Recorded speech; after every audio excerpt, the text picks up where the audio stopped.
Now, what is going on with you today? Hope you're doing good. In this video, we're going to talk a little bit about what Mos Def recently said about the one and only Drake. I'm sure you might have heard or seen things related to this entire story. If you haven't, don't worry. That's why I'm here, right? Now, Yasin Bey, mostly recognized as Mos Def, I'm sure you're familiar with the name, a hip-hop legend who's been around since the golden era of hip-hop. He's been living, breathing, sleeping, and eating hip-hop for as long as I can remember. Now, recently, hip-hop legend Mos Def, Yasin Bey, went viral for some comments that he made about Drake. Specifically, Yasin was essentially making some comments regarding Drake's music, and he said that Drake is more pop to him than hip-hop. So recently, Mos Def went on this platform called The Cutting Room Floor. It's a podcast hosted by a Reiko Amundi. I think that's how you pronounce it. I'm sorry if I butchered it. But she was doing this interview with Yasin Bey, right? And she asked him, is Drake hip hop? And his response ended up going viral to the point where Drake actually responded multiple times, but we'll get to that. So I'm going to play you this very short little clip from the podcast. I'm going to link the full episode in the description below, and I suggest you check it out, okay? Like, is Drake hip hop? Drake is pop to me. In the sense that it's charting like pop music, popular music? In the sense, like, if I was in Target in Houston and I heard a Drake song, so it feels like a lot of his music is compatible with shopping. So as you guys could hear, kind of funny what he said, but he said Drake is pop to me in the sense like if I was in Target in Houston, oddly specific, but if I was in Target in Houston and I heard a Drake song, it feels like a lot of his music is compatible with shopping or shopping with an edge in certain instances. Honestly, this is like one of the funniest descriptions of Drake's music because in a lot of ways, it's actually true. On the other hand, though, to be fair with Drake, Yasin Bey's comments seem like they're tongue-in-cheek, so he's exaggerating a little bit in order to make his point, which I don't think there's anything wrong with. At the end of the day, it doesn't really seem like he had any malicious intent with what he said. As you could clearly see in the interview, if you were watching his body language, he was very hesitant towards even saying what he said because I'm sure he knew once I say this is probably going to be on all the blogs. And he was right. The second he said this, it went viral. Unfortunately, some of the responses I saw to this were kind of disappointing. I've seen a lot of people coming out and disrespecting Mos Def like, oh, who is this old guy who's giving his take on Drake? And I'm like, are you guys serious? If you're familiar with the name Mos Def, then you should be very mindful of how you actually address this man, because this man is hip-hop in its purest form. It's guys like Mos Def who actually paved the way for a guy like Drake to actually be in a culture and make money. But let me not get ahead of myself, and let's take a look at what the boy Drake said, because Drake's seen this and he had a couple things to say. So Drake's first response was this Instagram story right here that he posted. In the caption of this Instagram post, he said, "What Umi say again? Let me shine my light, king. Don't change up now." Now, Umi Says is actually a record by Mos Def from his 1999 release, Black on Both Sides. So Drake essentially took a line from his song as a way to respond back like, hey, what Umi say again? Because that's what he's saying on the song, right? Now, the video he reposted on this Instagram story, along with this caption, is a video of Method Man. I believe it might be from the 90s, but anyway, Method Man is essentially in this short little clip defining what hip-hop is. Hip-hop is a culture. It's a way of life, the way you dress, the way you talk, the way you walk. It's the break dancing, the rhymes, the stage shows, the DJ, the mixing, the scratching, the wordplay. That's hip-hop, the staircase MC, you know what I'm saying?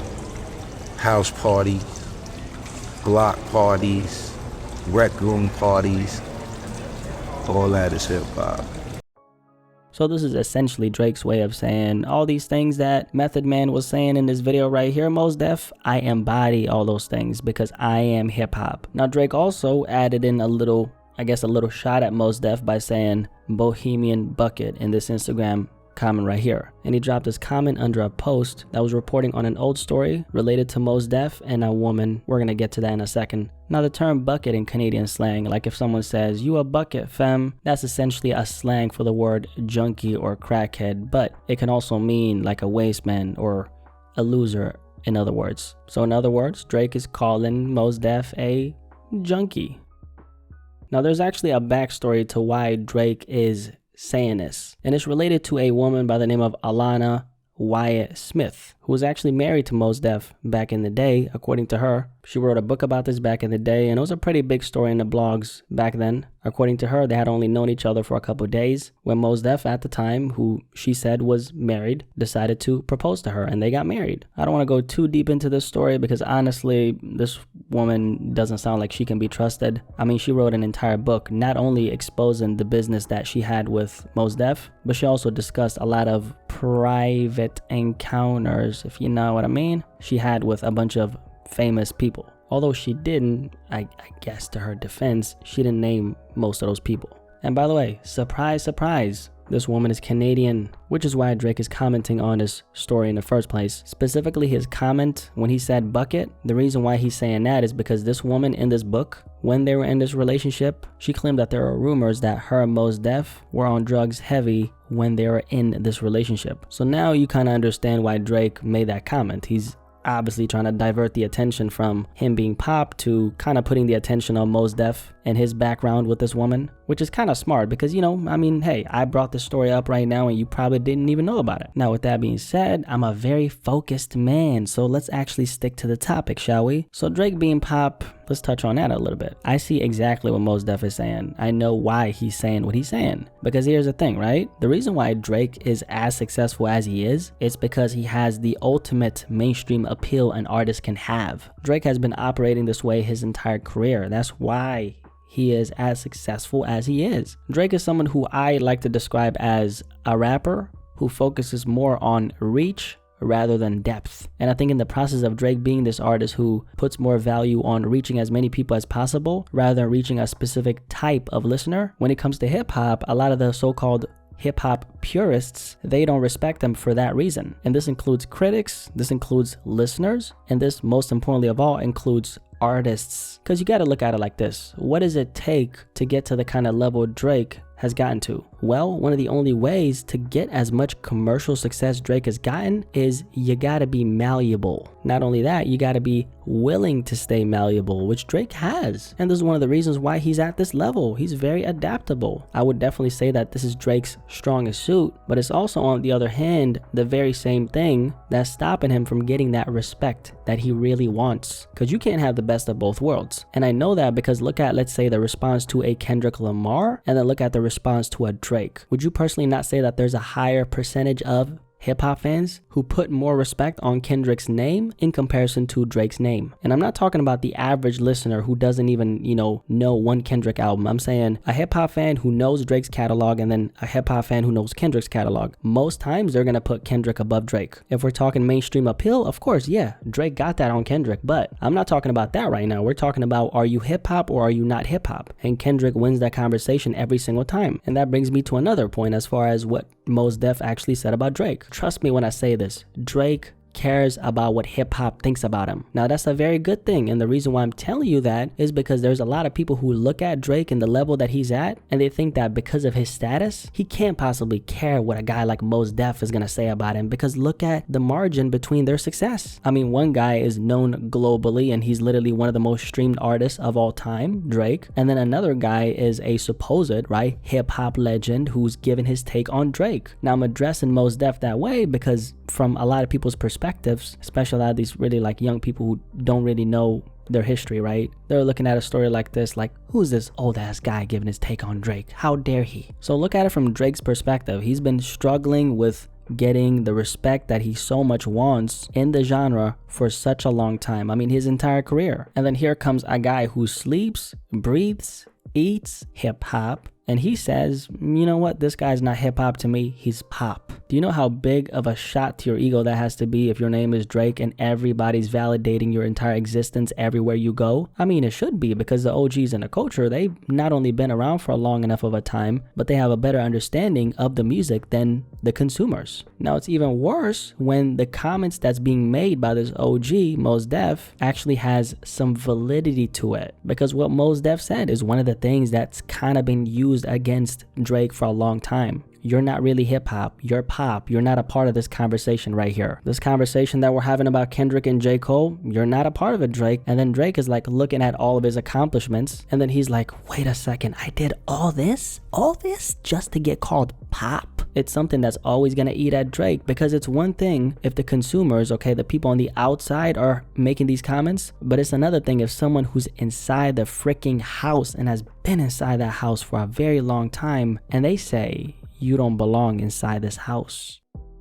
Now, the reason why there's some validity to what Mos Def said is because Drake's biggest records are actually made for the people who are outside the house that he so bad wants to be claimed by. And that's an analogy to say that a lot of his biggest records, like the Hotline Blings and the One Dances and the Controllers,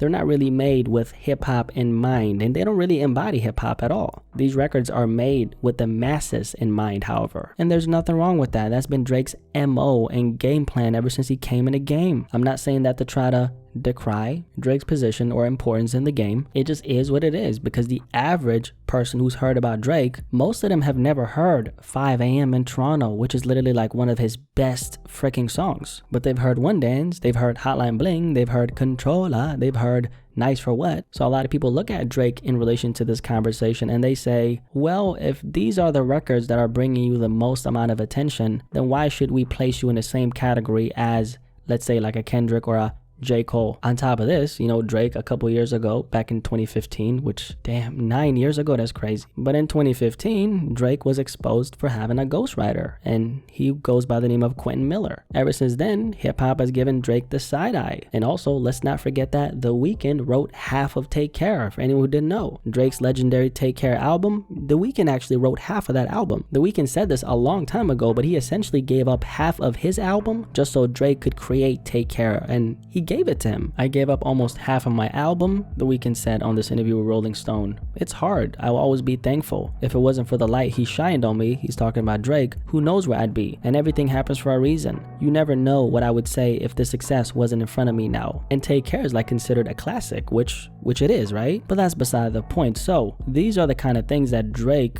has been struggling with for a very long time. On top of the fact that there's a very large majority of listeners and hip-hop artists, right, who don't see him as a part of the genre. All in all, though, if you ask me for my unbiased opinion, I would say that Drake is hip-hop. Just because the majority of his biggest records relate to a very wide audience, I don't think it's fair to count him out in this fashion, especially after everything he's done. However, I'm not surprised at the fact that there are so many people who share this stance, because Drake, in a lot of ways, just like he could be considered hip-hop, he could also be labeled as pop. Honestly, when it comes to Drake, I don't think there's one answer. I think he's both. I think to the mainstream, they look at Drake as a pop star because they recognize those records from him the most. But for a lot of us who've been following his career for a long time, like myself, literally been following Drake ever since he came in the game, I understand him and his career enough to understand that he's definitely hip hop, but Drake is not one of those people who wants to be recognized strictly for making hip hop, because at the end of the day, keeping it that pure wouldn't really allow him to elevate to the level he's gotten to. Anyway, you made it this far and you appreciate the hard work, you can always drop a like to show me some love back. But anyway, what you guys think about this topic? Legendary rapper Mos Def, also known as Yasin Bey, says that Drake is not hip hop, but he's more pop. What do you guys think about this topic? Curious to hear what you have to say. Do you agree with him or do you not agree with him? Let me know. See you in the comment section below. But most importantly of all, I'll catch you on the next video. Have a blessed day. Peace. I'm out.